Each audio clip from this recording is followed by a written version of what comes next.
Hey पुचीज, welcome back to सुख special. तो आपने थंबनेल से देख ही लिया होगा कि मैं कैसा मेकअप करने वाली हूँ। फिर भी मैं आपको बताती हूँ, मैं बहुत ही सिंपल सा मेकअप करने वाली हूँ जो आप डेली यूज में, पार्टी में, वेडिंग में, किसी भी ओकेजन पर कर सकते हो। इट्स जस्ट कि आप पर डिपेंड करता है। मैं बहुत ही सिंपल आईज रखती हूँ, मैं काजल थोड़ा कम लगाती हूँ। अगर आप उससे काजल भी लगा दोगे तो वो थोड़ा बोल्ड लुक देगा और हमेशा देगा।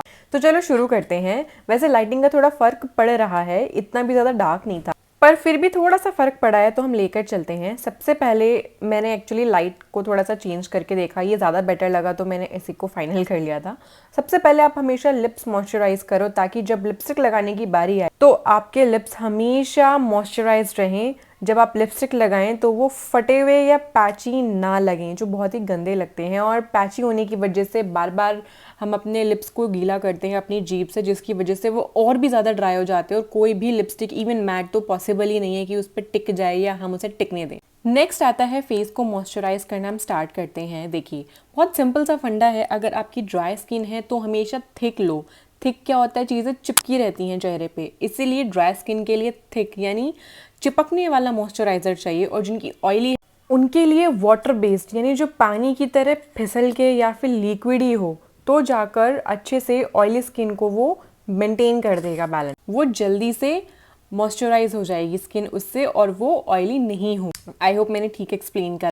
आपकी ड्राई स्किन हो या फिर ऑयली, कभी भी मॉइस्चराइज़र को घिस घिस के मत लगाओ। जिस तरीके से मैं बहुत ही लाइट हैंड से अप्लाई कर रही हूँ, सर्कुलर मोशन में, बिल्कुल उसी तरीके से आप मॉइस्चराइज़र को अप्लाई करो। और जब आपको आँखों के नीचे लगाना हो तो ऊपर की तरफ देखिए, जैसे हम कंसीलर लगाते हैं ऊपर देखते हैं, बिल्कुल वैसे ही। ज़्यादा घिसना नहीं है। ज़्यादा घिस घिस के मॉइस्चराइज़र लगाने से या तो मॉइस्चराइज़र जो है वो बहुत ही जल्दी स्किन में अब्जॉर्ब हो जाएगा, जिसकी वजह से वापस आपकी स्किन ड्राई हो सकती है। और उसके अलावा आपकी स्किन अगर सेंसिटिव है तो भैया उस पर रैशेस भी हो सकते हैं, घिसने की वजह से वो बर्न हो सकती है, उसी वक्त रेड हो सकती है, जिसकी वजह से मेकअप करना और टिकाना थोड़ा मुश्किल हो सकता है। तो हमेशा हल्के हाथ से ही करो भैया, आप एक स्किन है, किसी और की थोड़ी है। नेक्स्ट है मेरे पास ये सनस्क्रीन। आप कोई भी सनस्क्रीन यूज़ कर लो भाई, सनस्क्रीन तो ज़रूरी होती है। और देखो मैं इसको कितना यूज़ कर चुकी हूँ कि ये ख़त्म हो चुकी है। मुझे लगता है मुझे इसकी एक और बॉटल लानी पड़ेगी। ये शुरू में लगता है कि वाइट कास्ट छोड़ रही है, बट वाइट कास्ट नहीं छोड़ती है। इसको थोड़ा सा ज़्यादा हमें स्किन पर मसाज करना पड़ता है तो ये एब्जॉर्ब हो जाती है और काफ़ी लंबे टाइम के लिए स्किन को हाइड्रेटेड रखती है। तो good to go, must try. और अगर आपने ट्राई करी है, ये है न्यूट्रोजीना की सनस्क्रीन, तो मुझे कमेंट्स में बताना कि आपका इसके साथ क्या एक्सपीरियंस रहा है। हाँ, इसकी एक प्रो टिप मैं आपको देती हूँ कि ये जो न्यूट्रोजीना की सनस्क्रीन है, इसको आप आंखों के ऊपर या आंखों के आसपास अप्लाई मत करना है। मैं काफ़ी बार करके देख चुकी हूँ, तो आंखों में लगती है, ये आंखों में पानी आता है और आंखें खोलनी थोड़ी मुश्किल रहती हैं, जिसकी वजह से आंखों के आसपास रिमूव करनी ही पड़ती है हमें। और अगर आप मेकअप लगा रहे हैं तो उसका ध्यान रखना, क्योंकि अगर आपने आंखों पर या आंखों के आसपास लगा ली तो मुश्किल हो सकती है। क्योंकि अगर आपने उसके ऊपर मेकअप लगा लिया तो आपकी आंखें नहीं खुल पाएंगी, आंखों में से पानी आता रहेगा, तो आपको वापस मेकअप रिमूव करना पड़ेगा। तो इट इज़ बेटर कि आप आंखों के आसपास कोई भी सनस्क्रीन थोड़ी कम ही लगाएं या आंखों के आसपास लगाओ ही मत। और इस तरीके से स्किन को मॉइस्चराइज करने के बाद आप देख सकते हो स्किन कितनी हाइड्रेटेड है। और मैंने इस बार थोड़ा ज़्यादा क्वांटिटी में मॉइस्चराइज़र और सनस्क्रीन लगाई है, क्योंकि जो मैं प्राइमर लगाने वाली हूँ वो है सिलिकॉन बेस, और सिलिकॉन बेस प्राइमर ड्राई करता है स्किन को। तो चलो उससे पहले फटाफट से हम लगा लेते हैं लेंसेज, है ना। मस्त लग रहे हैं ना। मेरे पास 3 से 4 लेंसेज है, जिनमें से जो मेरे हाथ में आया मैं सबसे पहले वो लगाई है। और लेंसेज लगाना इतना आसान नहीं होता है वीडियो लोग। कुछ टाइम पहले मैंने लैक्मे की एक लिप ग्लॉस ली थी, वो मुझे इतनी पसंद आई थी, उसके साथ एक कॉम्प्लीमेंट्री मुझे दिया था, क्योंकि बहुत महंगी थी वो लिप ग्लॉस 800 की, तो बदले में उन्होंने मुझे शीशा कॉम्प्लीमेंट्री दिया था, जिसको देख के मैं थोड़ी बहुत तो खुश हो ही गई थी। चलो बैक टू द पॉइंट। ये है प्राइमर, ये है इनसाइट कॉस्मेटिक्स का primer 3-in-1 which is primers, protects and moisturise. ये ऑयल फ्री है, ऑयल फ्री है, इट मीन साफ क्लियर है। ये सिलिकॉन बेस है। और फिर भी देखो मैंने जिस हिसाब से लगाया, कितनी कम क्वांटिटी मिली। अगर मैं और ज़्यादा लेती तो बिल्कुल ड्राई हो जाती, इतनी स्किन प्रेप करने का कोई सेंस ही नहीं बनता फिर। तो उस हिसाब से मैंने इतनी सी क्वांटिटी मिली। और कभी भी प्राइमर को आप मॉइस्चराइजर की तरह घिस घिस कर या सर्कुलर मोशन में ना लगाएं। सिर्फ इस तरीके से जिस स्किन के जगह पर आपने प्राइमर रखा है, 1-2 बार वहां पर आप इस तरीके से उसको स्लाइड कर लें, बस लग गया प्राइमर, क्योंकि वो मॉइस्चराइजर नहीं होता है। प्राइमर बस एक लेयर होती है जो स्किन के अंदर मेकअप जाने से उसको रोकने के लिए हम लगाते हैं। नेक्स्ट मेरे पास है ये ब्लू हेवन का टिंट। मॉइस्चराइज़र, टिंट फाउंडेशन, ये बहुत बढ़िया है भाई। तुम्हें बजट में चाहिए ना थोड़ा एचडी टाइप, अगर कोई फेस पे पिगमेंटेशन नहीं है तो मस्ट ट्राई दिस। जब भी हम इवन कवरेज के लिए कोई भी फाउंडेशन लगाते हैं तो थोड़ा सा हम ड्रैग करके लगाते हैं ब्रश से, बीच में कोई भी जगह नहीं छोड़ती हैं। तो मैंने ब्रश यूज़ नहीं किया क्योंकि मुझे धोने का झंझट लगता है, तो मैंने फिंगर से ही अप्लाई कर लिया इस तरीके से बिना कोई भी गैप दिए। और ये बहुत ज़्यादा इजी होता है। अगर आप इस तरीके से कोई भी फाउंडेशन, टिंट, बीबी क्रीम कुछ भी अप्लाई करोगे जो ऐसे टिंटेड है जिसको आपको ब्लेंडर से लगाना पड़े, तो कभी भी पैचेस नहीं पड़ेंगे क्योंकि कोई भी जगह छूटेगी नहीं फेस में, तो ड्राई भी नहीं होगी, राइट। जब आप उसको ब्लेंड करोगे तो किसी भी जगह कोई भी प्रोडक्ट छूट नहीं पाएगा जिसकी वजह से खाली नहीं रह जाएगी इसकी। तो ड्राई ब्लेंडर आप नहीं चलाओगे जिसकी वजह से वो ड्राई नहीं होगा। आई होप आप समझ गए होगे। तो इसी तरीके से मैंने बिना कोई भी गैप दिए फेस के सारे स्पॉट्स पर ये टिंटेड फाउंडेशन लगाया है। अब मैं इसके ऊपर ब्रश या फिर कोई भी ब्लेंडर चलाऊंगी तो वो ड्राई नहीं करेगा ना पैच बनाएगा, क्योंकि कहीं भी जगह नहीं छूटी थी तो सब जगह प्रोडक्ट लगा हुआ है, बस इवनली वो सेट हो जाएगा। अब मेरे को ब्लेंडर भी नहीं मिल रहा था तो मैंने ये बेबी ब्लेंडर से गुजारा कर लिया क्योंकि मुझे आता है। अगर आपको प्रॉब्लम है तो आप प्रॉपर अपना ब्लेंडर खरीद के लाइए बढ़िया सा और फिर उससे ट्राई करिए। और आपको तो पता ही है, जिनको नहीं पता है हमेशा वेट ब्लेंडर यूज़ करिए, आई मीन डैम्प।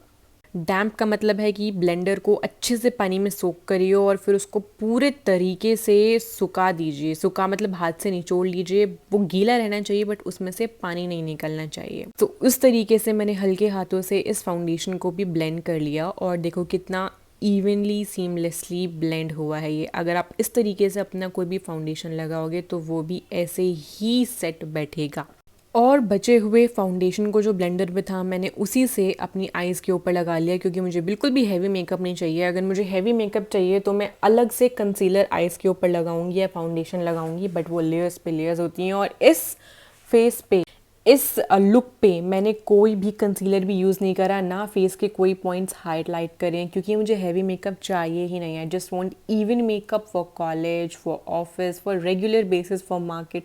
ये था मेरे पास फॉरएवर 52 का कॉम्पैक्ट वेट एंड ड्राई। ये बहुत अच्छा है। ये शेड से थोड़ा मैंने आनाकानी करनी थी बट समहाउ मैं इसे लगा लेती हूँ, वीडियो में ठीक आ जाता है और वैसे भी ठीक लगता है। ये वाटरप्रूफ है। अगर आपको देखना है वाटरप्रूफ कैसे है तो आप मेरे इंस्टाग्राम पेज पे जाके मुझे फॉलो कर लो। मैंने वहाँ पर रील में इसका रिव्यू दिया हुआ है कि इस पर पानी डालने के बाद भी ये कितना ड्राई रहा है, यानी कि बिल्कुल वाटरप्रूफ। सो जब हम बहुत ही पतली और थिन लेयर लगाते हैं अपने फाउंडेशन की, जैसे मैंने इसमें लगाई है, तो हम हमेशा कॉम्पैक्ट यूज़ करते हैं। पहले मुझे कॉम्पैक्ट और पाउडर में कोई फ़र्क समझ नहीं आता था, लेकिन जब मैंने धीरे धीरे ट्राई करा, आप भी जब ट्राई करोगे आप खुद एक्सपीरियंस हो जाओगे, खुद से चीज़ें पकड़ पाओगे अपनी। तो मैंने भी खुद से यही पकड़ी और तब मुझे समझ में आया कि जब हम बहुत थिन लेयर लगाते हैं फाउंडेशन की तो हमेशा कॉम्पैक्ट लगाते हैं, क्योंकि कॉम्पैक्ट जो होता है वो सेट कर देता है थिन लेयर को। लेकिन अगर आप इतनी थिन लेयर के ऊपर पाउडर लगाओगे तो बहुत ड्राई हो जाएगा और अलग से ही फेस वाइट चमकेगा, या जिस कलर का आपने बेकिंग किया है वो पाउडर अलग से ही चमकेगा, चाहे आप उस पर कितना भी फिक्सर लगा लो,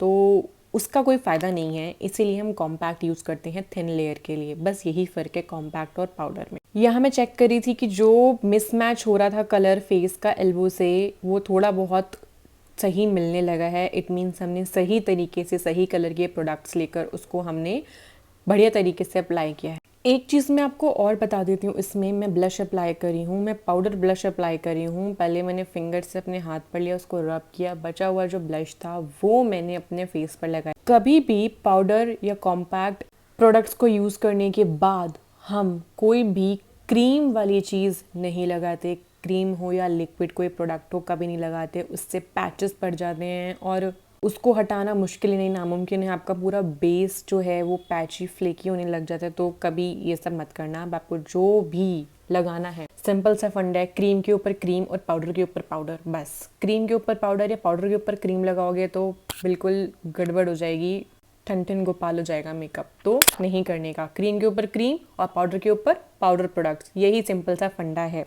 अब जो ब्लश मैंने चीक्स पर यूज़ किया था वही मैंने अपनी आईलिड पर भी यूज़ कर लिया है, बिकॉज मुझे लगा वो ज़्यादा इवन लगेगा सिंपल मेकअप के लिए। आपकी मर्ज़ी है, आप चाहो तो कोई और कलर भी यूज़ कर सकते हो जो आपकी ड्रेस के अकॉर्डिंग हो, बट व्हाट आई फेल्ट कि ये कलर कॉम्बिनेशन ज़्यादा थी लड्डू पीछे घूम रहा है। ये बिल्ला कम कीड़ा ज़्यादा लग रहा है ना। तो बस यही मैंने किया था। और आप चाहो तो बाकी कलर तो आपकी मर्ज़ी है, आप जो भी अप्लाई करना चाहो कलर आपके ऊपर है। बाकी कलर कॉम्बिनेशन के लिए एक कलर बुक आती है, एक पेज आता है, मैं लिंक डिस्क्रिप्शन में दे दूँगी, आप चाहो तो जाकर वहाँ से खरीद कलर कौन से कलर के साथ कौन से कलर का मैच होता है वो आप देख सकते हो, चाहे आउटफिट के लिए हो, हेयर स्टाइल के कलर्स के लिए हो, या फिर आईलेट के कलर्स के लिए हो, कोई भी हो। मैंने यहाँ पर लिया था ग्रीन कलर का आईलाइनर बिकॉज मुझे लगा ग्रीन से ग्रीन मैच करेगा। ऑल्दो ये बिल्कुल सेम कलर का मैच का नहीं है, पर मुझे अच्छा लगा ये, तो मैंने यही चूज़ किया। और ये ज़ूडियो का है और ये बहुत ही परफेक्ट लगता है मुझे। वाटरप्रूफ शायद नहीं है ये, बिकॉज यार इतने सस्ते में आपको कहाँ से वाटरप्रूफ चीज़ें मिल जाएंगी, बट ये मतलब एज अ मेकअप बहुत अच्छा है। अगर आप सिर्फ वीडियो बना रहे हो तो आप ये यूज़ कर सकते हो, अगर आप सिर्फ मार्केट जा रहे हो तो यूज़ कर सकते हो। लेकिन अगर आप चाहते हो कि इसी कलर को आपको मैट बनाना है जिससे ये जल्दी से स्मज ना हो, तो इसी ग्रीन के ऊपर आप ग्रीन कलर का ही आई शेडो पिक कर कर इसको लगा सकते हो। तो ये पक्का हो जाएगा, ये इधर उधर फैलेगा नहीं, स्मज नहीं होगा पसीने से, तो ये वाटर प्रूफ हो जाएगा और स्मज प्रूफ हो जाएगा। फॉर मोर लुक मैंने सिर्फ इनर कॉर्नर्स पे ये सिल्वर कलर का आई शेडो का हिंट दिया है। ऑल्दो थोड़ा सा ख़राब हो गया था ये, वो गुस्सा तो बहुत आया, अब कौन ठीक करेगा बैठ के, पर ठीक है मैंने ऑफ कैमरा इसको फटाफट से ठीक कर लिया था।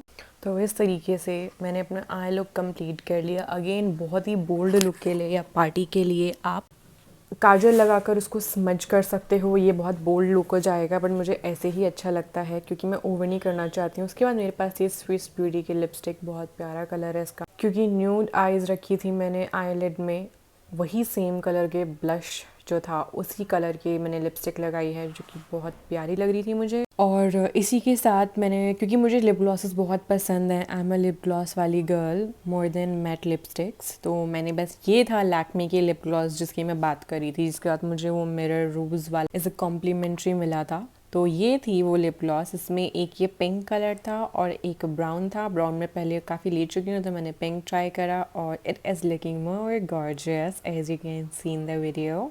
कोई भी लिप ग्लॉस लगाने के बाद की खुशी मेरी बहुत ही फूले नहीं समाई वाली होती है, क्योंकि मैं लिप ग्लॉस वाली लड़की हूँ तो मुझे बहुत अच्छी लगती है। और आप देख भी सकते हो कि भैया मैं पहले कैसी थी और लिप ग्लॉस के बाद कैसी हो गई। And here is my final look, और यहाँ ये लुक कंप्लीट रहता है। ऑल्दो मैंने मस्कारा नहीं लगाया है ना आईब्रोज करे हैं, बिकॉज मुझे मेरी आईब्रोज ऐसे ही सही लगती हैं। मैंने थोड़ी सी भी छेड़ी तो वो ओवर हो जाएंगी, और मस्कारा मैंने अवॉइड किया बिकॉज वीडियो में दिख नहीं पा रहा था तो मैंने लगाया भी नहीं। लेकिन आप मस्कारा लगाना और ये बहुत उम्दा लुक होगा जो आप कभी भी किसी भी टाइम कर सकते हो। ज़्यादा टाइम भी नहीं लगा है, आप चाहो तो ये टिंट फाउंडेशन की जगह बीबी क्रीम, सीसी क्रीम कुछ भी यूज़ कर सकते हो। मैंने no concealer, no corrector, nothing was there in the video. So ya पुचीज, thank you so much for watching. ये मैं एक ट्रांजेक्शन वीडियो बना रही हूँ, आप इंस्टाग्राम पे फॉलो कर लेना, आपको पता लग जाएगा which transaction. Bye for now, do subscribe for more.